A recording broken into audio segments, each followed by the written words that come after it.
When the phone rang, I expected to confirm a wedding date with my son, Ethan. Instead, my daughter-in-law Tiffany met my gaze with a chilling smile and said, "Oh, we already got married yesterday, Eleanor. We only invited special people." The words struck me like a winter chill, freezing me in place.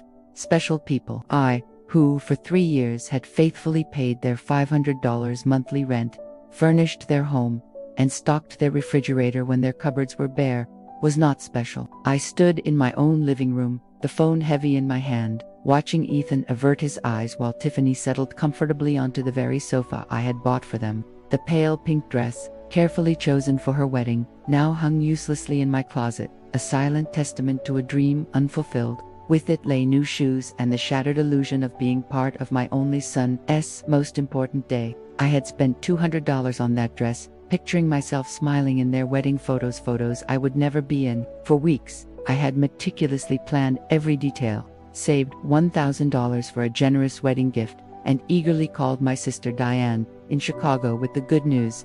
My house, cleaned top to bottom in anticipation of their post-ceremony celebration, now felt hollow. All of it collapsed in an instant with those poisoned words, "Only special people." Ethan finally looked up, his voice sounding rehearsed. "Mom, it was an intimate thing, very small, just the two of us and the witnesses." But I knew it was a lie.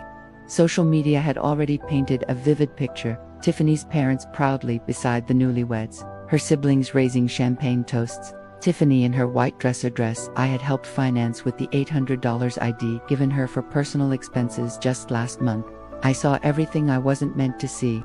A week later, exactly 7 days after that crushing humiliation, Tiffany called, her voice completely altered.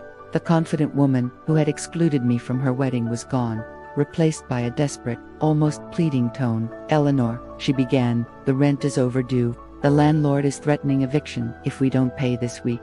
You forgot to make the transfer." Her voice trembled slightly, as if the world were crumbling around her. I remained silent for a few seconds, a torrent of memories flooding my mind. Countless trips to the bank, cancelled plans to ensure they had a roof over their heads, my own meager meals of beans and rice so they could indulge their desires. And now, after excluding me from the most pivotal moment of their lives, they had the audacity to call as if nothing had happened. "Tiffany," I said, a calm surprising even myself, "didn't I tell you I only helped special people?" The silence on the other end was profound, punctuated only by the steady beat of my own heart. For the first time in years, it wasn't I who was trembling. "Eleanor, I don't understand," she stammered. "We were always special to you. You're like a second mom to me." Lies. All lies, wrapped in that saccharine voice she reserved for when she needed something. The same voice she'd used to ask for money for the wedding dress, the honeymoon, the rings, all financed by me, without my ever witnessing their exchange. For so long, I had walked on eggshells, weighing every word, every gesture, every gift, hoping for a mere crumb of affection from my own son. I was the perfect mother, the obliging mother-in-law, the silent provider who never protested when they treated me as invisible. But that phrase, "only special people," had awakened something within me that had been dormant for far too long. I tallied the money I had spent on them over those 3 years. Rent, food, gifts, emergencies, whims. It totaled over $20,000. $20,000 taken from my retirement, my savings, the money my late husband, Robert, had left me to live my golden years in peace. And for what? To be treated like a stranger on my own son's wedding day. That night, after hanging up, I sat on my bed and wept. But they were not tears of sadness. They were tears of anger, of accumulated frustration, of years of silently endured humiliation. I cried for all the times they made me feel that my love was a burden, my presence a hindrance, my money the only thing I had to offer. I cried for the foolish mother I had been, for the woman who had lost herself trying to be indispensable to those who considered her dispensable. When I awoke the next morning, something inside me had shifted. It wasn't just the pain of betrayal, it was something deeper, colder. I stood and looked at myself in the bathroom mirror. The same tired eyes, the same wrinkles telling stories of years of giving love without receiving it in return.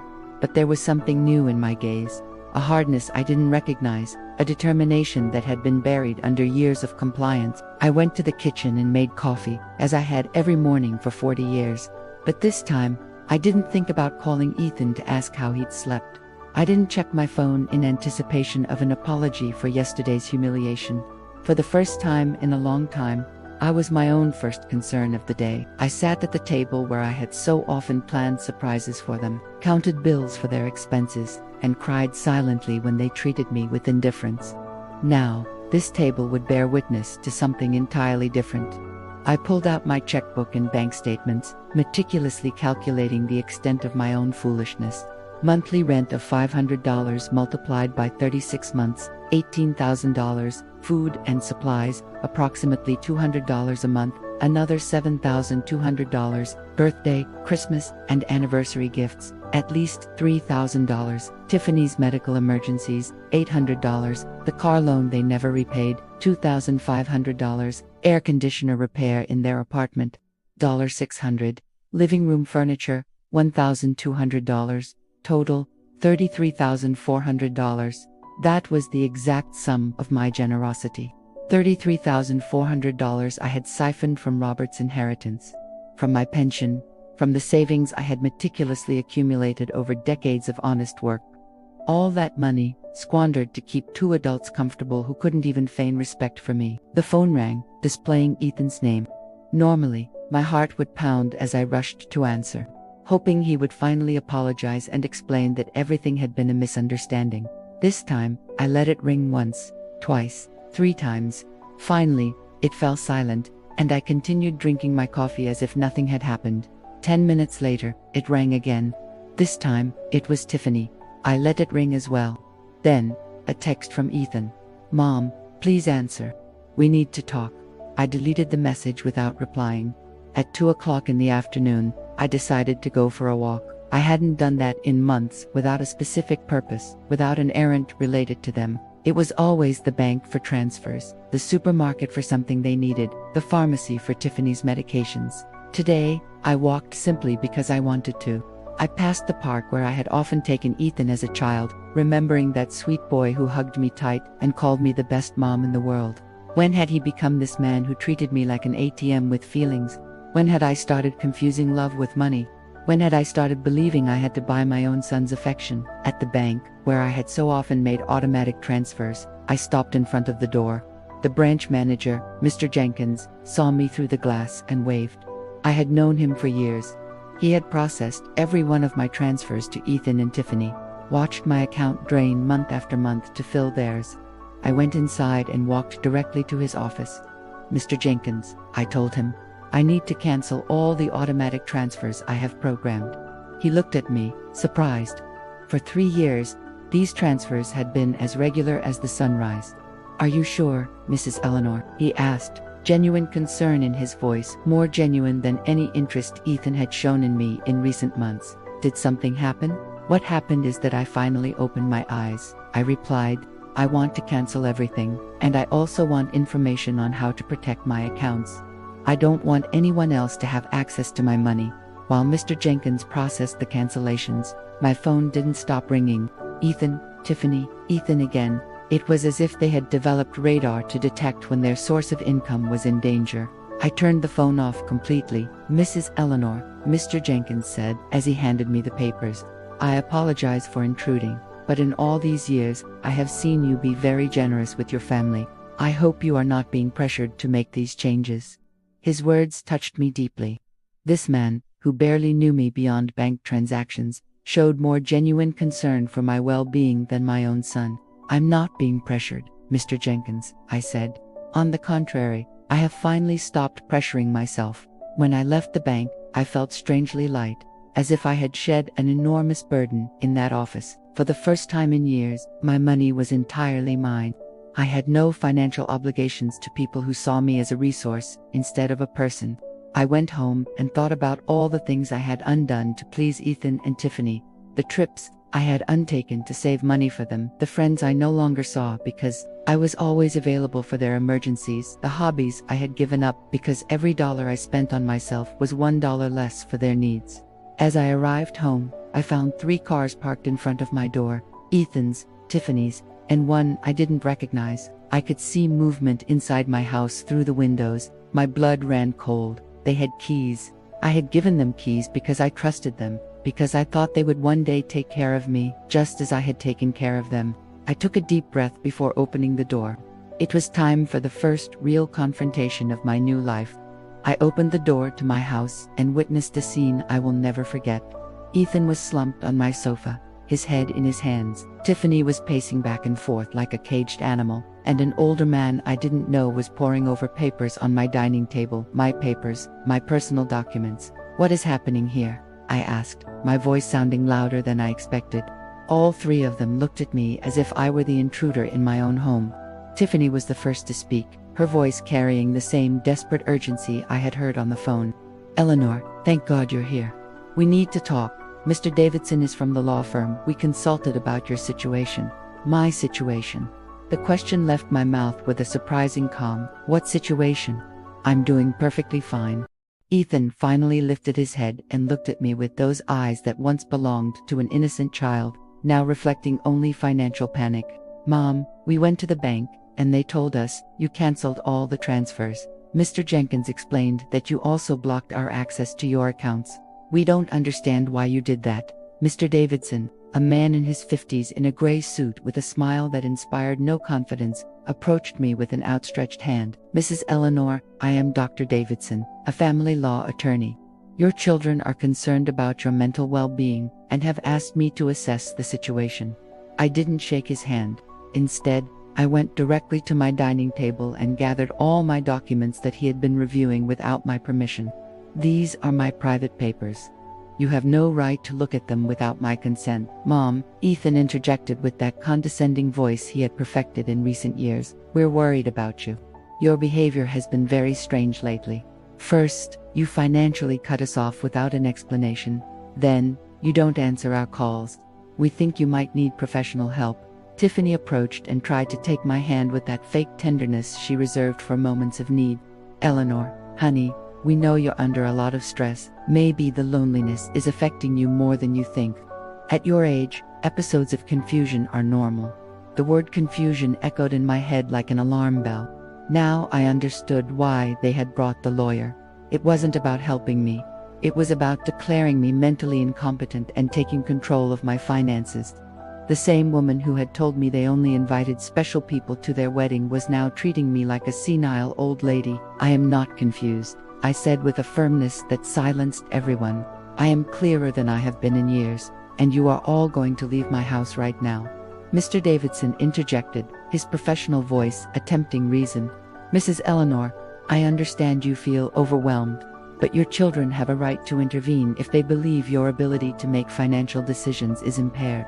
They have documented several concerning behaviors. The laugh that escaped my throat was hoarse, almost cruel. "Like what? Deciding that my money belongs to me? Deciding to no longer finance the lives of two adults who treat me like trash?" Tiffany jumped up as if I had slapped her. "We never treated you badly. You are part of our family. Everything you have will belong to us one day anyway. We are just speeding up the process." There it was, the naked, unvarnished truth. Everything I had would one day belong to them. In their minds, I was already dead, and they were merely collecting their inheritance in advance. It didn't matter if I had 70 years or 70 days left. To them, I was just an ATM with legs that had become problematic. "Out," I said, pointing to the door. "All three of you get out of my house." Ethan stood up, his face contorted in that angry, childlike scowl he made when he didn't get his way. "Mom, we can't just leave. We have obligations. The rent, the car payments, the credit card you co-signed for. You can't just cut us off from one day to the next." "I can't." My voice rose for the first time in the entire conversation. "Who says I can't? For years, I have paid rent that wasn't even in my name. I filled a refrigerator in a house where I was not welcome. I financed a life that clearly had no place for me." Mr. Davidson took a folder from his briefcase and placed it on my table. "Mrs. Eleanor, we have prepared some documents that could facilitate this transition. A power of attorney that would allow Ethan and Tiffany to manage your finances more efficiently. This would just be temporary until you feel better." I took the folder and, without even opening it, threw it directly into the trash can. "The only transition that is going to happen here is yours to the front door." Tiffany began to cry, but they weren't tears of sadness. They were tears of frustration, of contained rage. "You can't do this to us, Eleanor. We were counting on you." We made plans based on your support. We bought things. We took on financial obligations because we knew we could count on you. Obligations based on my money, I replied, not on my well-being, not on my happiness, not on my company, just on my money. And now that I have decided that my money is better used in my own life, I am suddenly a confused old woman who needs legal guardianship. Ethan tried to approach me, but I took a step back. He was no longer the boy who ran into my arms when he had nightmares. He was a 35-year-old man who saw his mother as an obstacle between himself and a comfortable life financed by others. "Mom, we made mistakes," he said in a voice that was supposed to sound remorseful. "The wedding was a misunderstanding. Tiffany was nervous. I was under pressure. We can fix this if you just become reasonable again." Reasonable. The word tasted bitter in my mouth.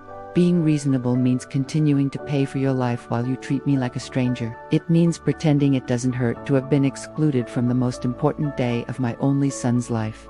Mr. Davidson packed his papers with the efficiency of someone used to having proposals rejected. "Mrs. Eleanor, this is not over. Your family has legal options. If you are indeed making irrational decisions due to mental health problems, a judge can determine that you need guardianship." His words were like a blow. I realized this wasn't just a manipulative family visit, it was a real legal threat. They wanted to declare me incompetent to manage my own affairs. "Mr. Davidson," I said, looking him directly in the eyes, "I suggest you do your research thoroughly before you threaten a 71-year-old woman who has managed her finances flawlessly for 40 years, who raised her son alone after the death of her husband, who ran a household and worked honorably until retirement, and who until last week financially supported two completely capable adults." Tiffany stopped crying and looked at me with a coldness that finally revealed her true face. "This won't stay like this, Eleanor. We have rights and lawyers too." "Perfect," I replied.